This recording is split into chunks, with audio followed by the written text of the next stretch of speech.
some vampires. Hi. Before we get started, I wanted to acknowledge that right now PBS is at risk.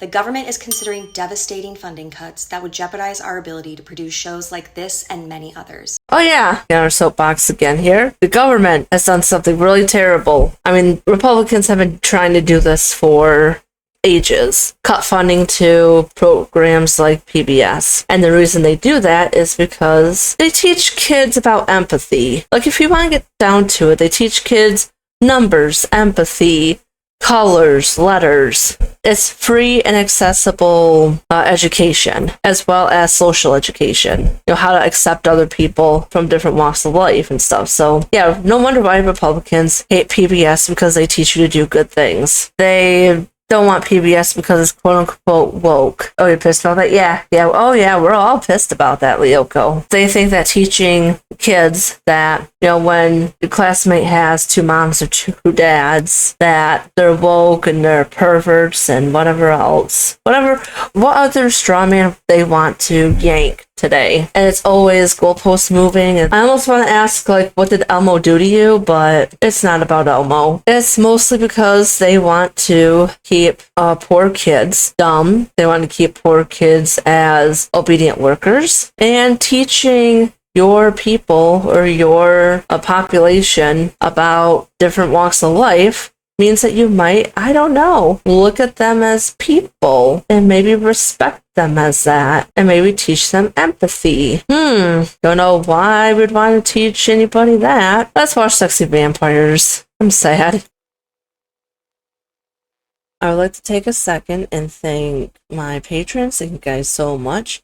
Every dollar keeps the electricity on, keeps my equipment nice and fresh, and keeps me fed. So thank you for the bottom of my heart for all the support. You guys are amazing. And if you would love to support this channel, please, right down there's my Patreon. I've noticed this trend for years. Vampires keep changing. One moment they're monstrous and terrifying, and the next they're attractive and brooding. And just when they settle into one form, they shift again. Sexy, scary. Sexy and scary.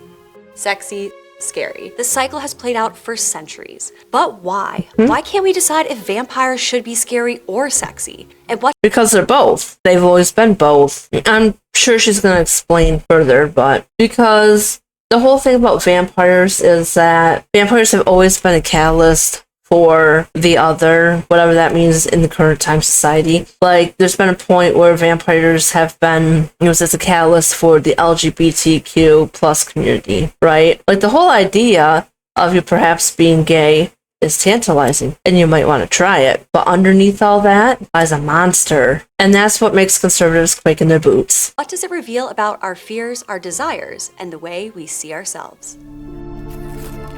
Listen, I just want to sleep all day, stay up all night. To really dig into why vampires cycle between scary and sexy, we need to take a look at the story that launched it all. Bram Stoker's Dracula, written in 1897.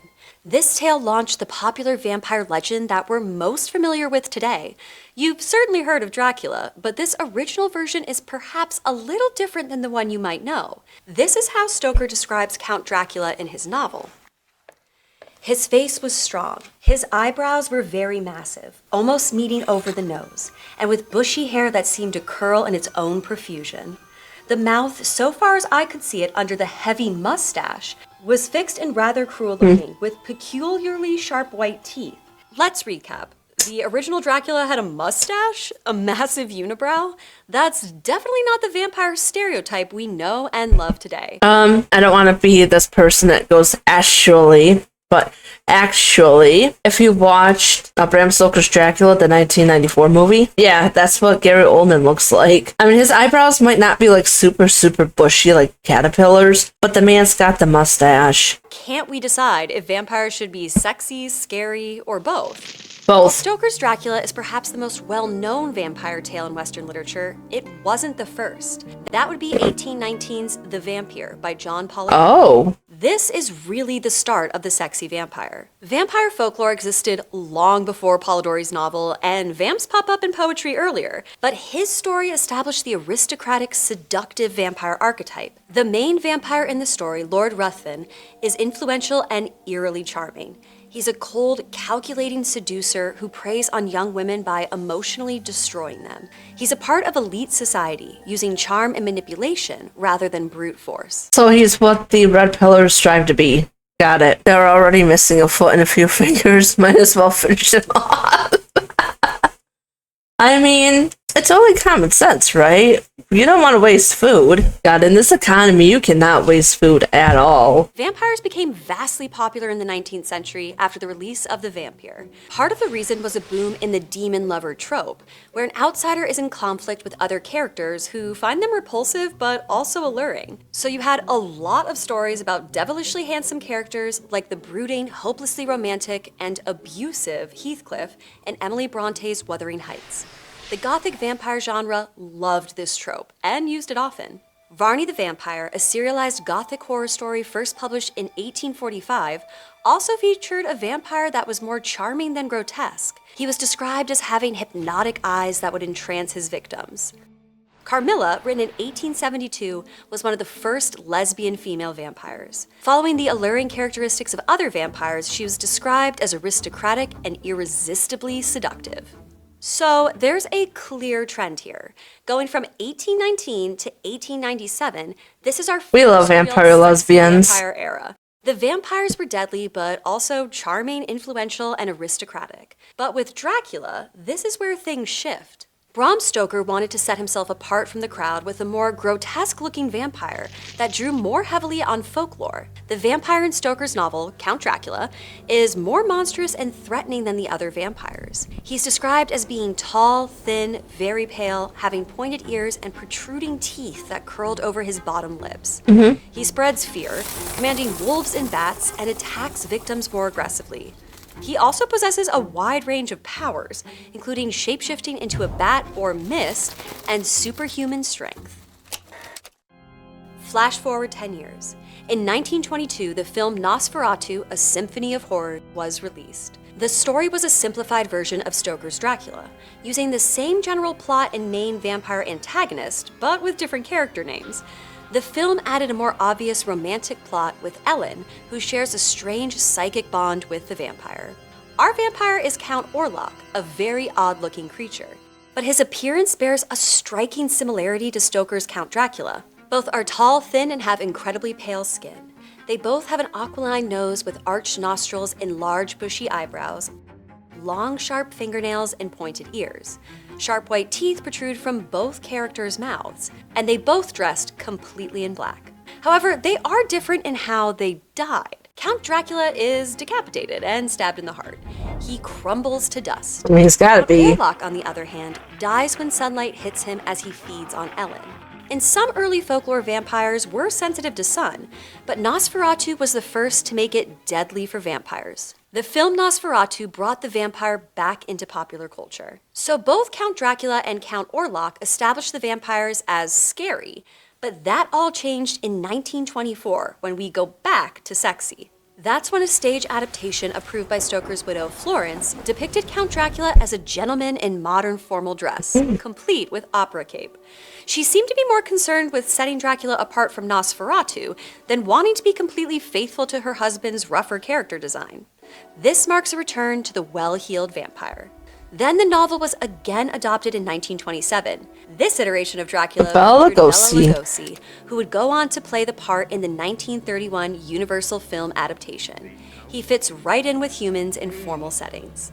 It's a far cry from Stoker's version or Nosferatu.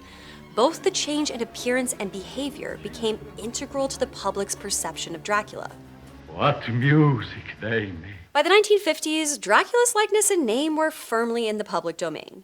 The story was widely adapted for both film and television. Adaptations focused on the cinematic legacy of Dracula and Nosferatu, though, rather than the novel. What replaced it was more obvious allusions to female sexuality, particularly in regard to chastity and promiscuity, likely in response to the emergence of second-wave feminism and shifting roles of women in private and public spaces. In all the Dracula... Not just that, but we also had the sexual revolution. So a lot of like social commentary is actually not just vampire movies, but like in monster movies in general.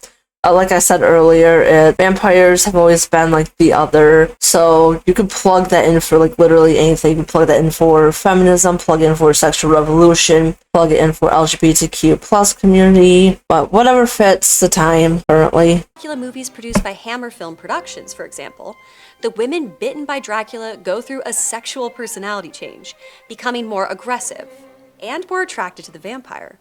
They also added connections to the civil rights movement in the US in the late 60s and early 70s.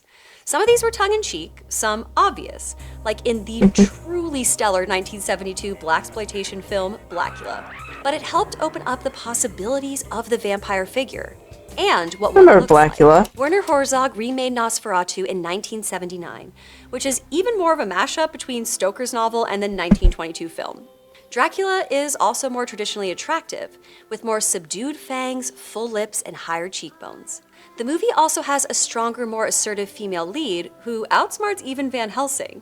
With the second-wave feminist movement growing in popularity and notoriety, it's a choice that fits the times. From 1924 to around the late 1970s, our vampires were sexy. Then we saw another shift. Things started getting spookier again with Stephen King's Salem's Lot. Ooh. The book was published in Salem's Lot is such a good one. If you guys do watch horror remakes, and I know Stephen King has been coming out with a lot of remakes lately, the Salem's Lot one is actually really good. Like, I highly recommend that one. So Salem's Lot it's a big book. So with Salem's Lot, I watched the original 1970s movie as well when I was younger, and the whole thing about that one is it drags. Like, it drags. But the new one, it cut out all the filler. It was good. It's about 2 hours long, but I didn't feel those 2 hours. I was engaged the whole time, so I highly recommend. 1975, but the television adaptation in 1979 popularized the King's ancient vampire Barlow, and he certainly fits more into the scary category, with yellow eyes, fanged front incisors, and a Nosferatu-like appearance. So we're now firmly back to scary territory, right? Nope. Well, it actually was a mix of both sexy and scary. Vampire films boomed in the 1980s, giving us both sexy and scary vampires. Casual dating and sexual freedom were trending, but so was moral panic. And science fiction and horror genres were gaining popularity, which led to mashups like the erotic 1983 movie The Hunger. I have to watch that still. It's got David Bowie in it. I think it has Susan Sarandon as well. But yeah, in the 80s, which is, you know, my favorite horror time period is the 80s, late 70s. Yeah, you have like a mashup of horrifying vampires, sexy vampires, but she also had comedic vampires too. And I really hope she touches on like Fright Night. Enters around a beautiful female vamp looking for a new partner. I need to watch that. Much to the dismay of her current companion, played by the impossibly cool David Bowie. It's all high cheekbones and sleek business suits. 1985's Fright Night includes vampires who are both attractive and grotesque. They look like normal people by day, but at night they develop a fanged mouth and yellow eyes. In 1987's The Lost Boys, teen angst and blood-sucking go hand in hand, with a leather-loving gang of rebellious vamps. And also this guy. We're in sexy territory here. Oh gosh, so apparently that guy has a backstory. There's a Lost Boys comic, and he's a vampire hunter. He's a virginal vampire hunter. And no, I'm not making this up. It was all a far cry from Dracula, or even the original Nosferatu. The 1990s picked up on the sexy vampire trope that became the new norm. Largely, it's all about sexy, strong vampires with excellent jawlines and great wardrobes. Francis Ford Coppola's 1992 Bram Stoker's Dracula is a highly stylized, erotic version of Dracula that is just damn pretty to look at. Despite the name, Dracula used themes and allusions from previous films rather than adhere strictly to Stoker's novel. This was followed by Buffy the Vampire Slayer, First, Yuki hates this movie, like hates it with a passion. I love this movie. I got a hot take, but Buffy the Vampire Slayer movie was better than the show. Like, I really love the show. The show is fantastic. We don't like Joss Whedon, but the show was good. I just like the movie a little bit more. Paul Rubens with his famous death scene, that was way too long, and that was the joke. It was more camp, less take it seriously. I like it. first the movie, then the show. Blade, From Dusk Till Dawn, Vampire in Brooklyn, they all took the edgy Vampire in Brooklyn was vampire good. culture So was of the Dusk Till. 80s They're all and good. made it more mainstream. I like everything here. Given that the 1990s were also the golden age of supermodels, along with the boy band and girl band boom, there was definitely a look Hollywood was going for. By the time the new millennium came around, it was pretty hard to escape the sexy vampire trope.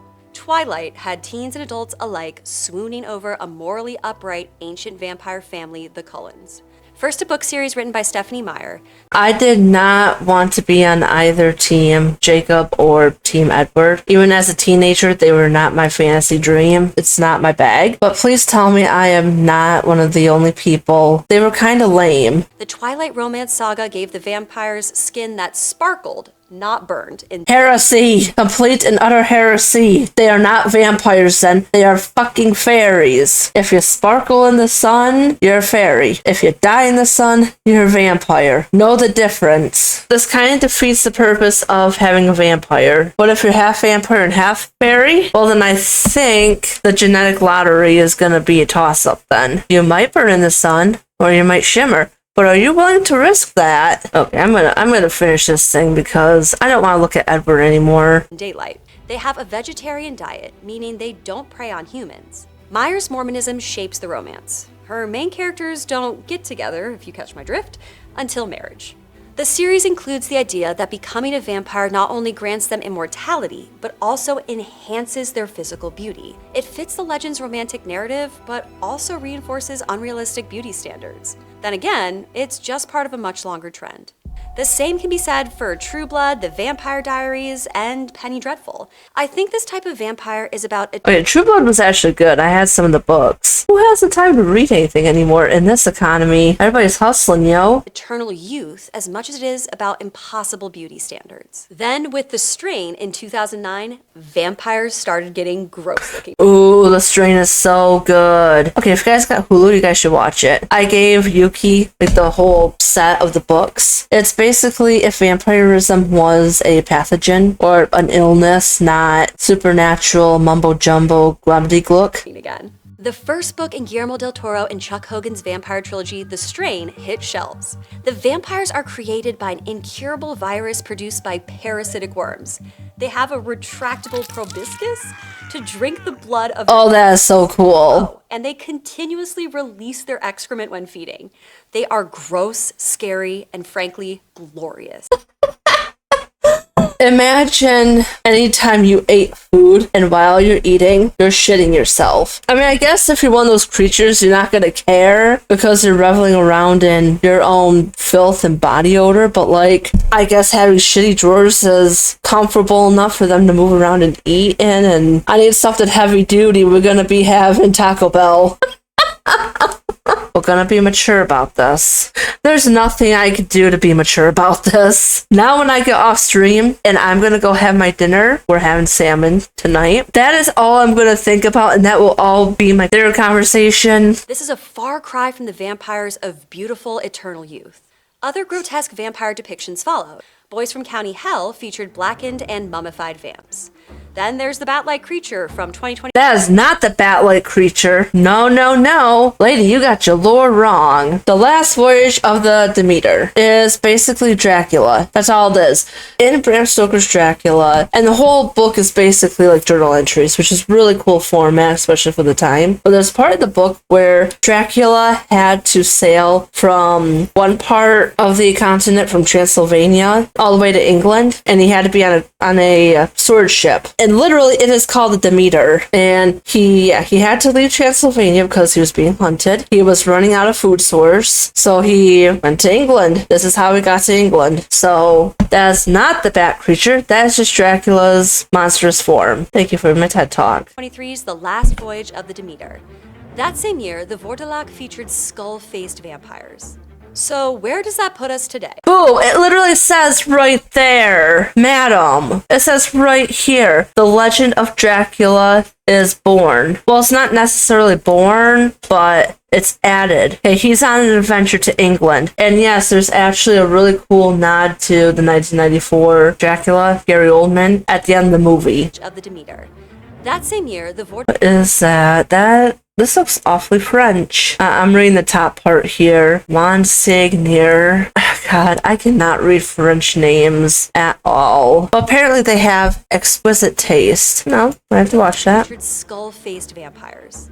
So where does that put us today? Director Robert Eggers' Nosferatu, released in 2024, depicts Count Orlok with a monstrous voice, barely any hair, a thick mustache, and rotting flesh. I'd argue this version of Count Orlok resembles Stoker's Count Dracula more closely than even the original Nosferatu from 1922. Eggers intentionally strayed away from the attractive vampire trope in his film, but still relied on Transylvanian and Romanian vampire folklore traditions, with period-specific costuming and the ancient motif of leading a virgin on a white horse across a supposed vampire grave.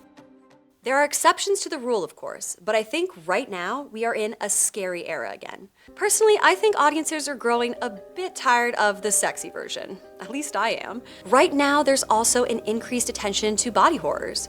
With so much social and political discourse surrounding bodies right now, it's a relevant topic. We are increasingly questioning our knowledge of the body itself and how we can fight against human nature by trying to live as long as possible or be young looking forever. The body of the undead forces us to confront the passage of time and the monstrous changes bodies can endure. Being human is weird. Being an undead human, even weirder. Movies like Abigail, I mean, obviously she's a 12-year-old, so you're not gonna call her, at least I fucking hope not, but it's more of like the monstrous silly, in a way that, only a vampire child can be. Vampire children are fucking terrifying.